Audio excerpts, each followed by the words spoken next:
Alors ce qu'on peut encore faire, c'est aller travailler le filtre, non, le calque de réglage noir et blanc. C'est pas un filtre, le calque de réglage noir et blanc. Il est où?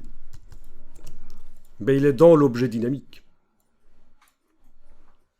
On avait réuni le calque de réglage avec la photo, et donc si on veut aller modifier le calque de réglage noir et blanc, il faut double-cliquer sur l'objet dynamique.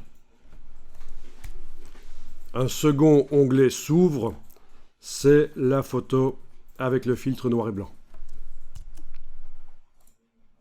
Ce second onglet. Alors, ce que vous pouvez faire, c'est les mettre côte à côte, c'est-à-dire prendre l'onglet qui est là. Vous avez aussi des onglets là, parce que vous êtes dans CS6. Là. Ça vous a aussi fait un onglet parce que les onglets, ça n'a pas toujours existé dans Photoshop. Alors voilà, mais vous me dites que oui, en effet, vous avez l'onglet, donc il faut le déplacer sur le côté, là, voilà.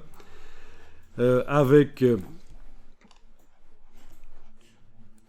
donc la photo d'à côté, l'objet dynamique ouvert. Vous êtes en train de travailler sur lui. Vous double-cliquez sur le calque de réglage noir et blanc. Le réglage s'ouvre. Vous allez bouger les curseurs de manière à influencer le résultat. Voilà. Alors, mon image n'est pas extraordinaire ici parce qu'elle était déjà très grise au départ. Et plus l'image est grise, moins elle a de couleur, mais moins les curseurs ont d'effet. C'est logique.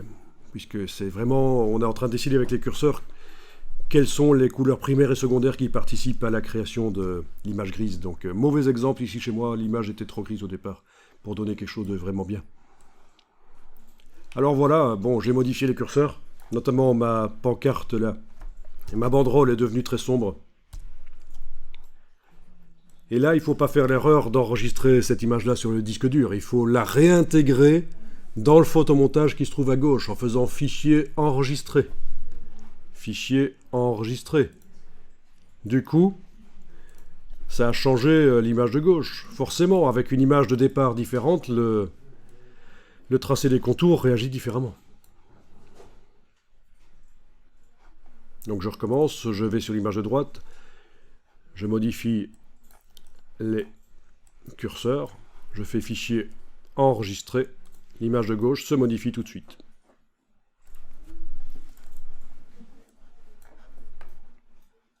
Bon, quand vous avez vu ça, vous pouvez enregistrer. Pour la démonstration, c'est... Alors enregistrer, là je faisais une erreur. J'étais avec l'image de droite, là l'objet dynamique ouvert, voilà, j'étais en train de travailler sur lui et non, il faut que je le ferme, c'est celle-là que j'enregistre. C'est pas l'objet dynamique.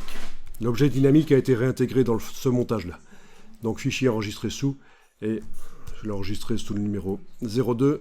Voilà, et ça c'était une petite introduction pour vous expliquer le système du tracé des contours.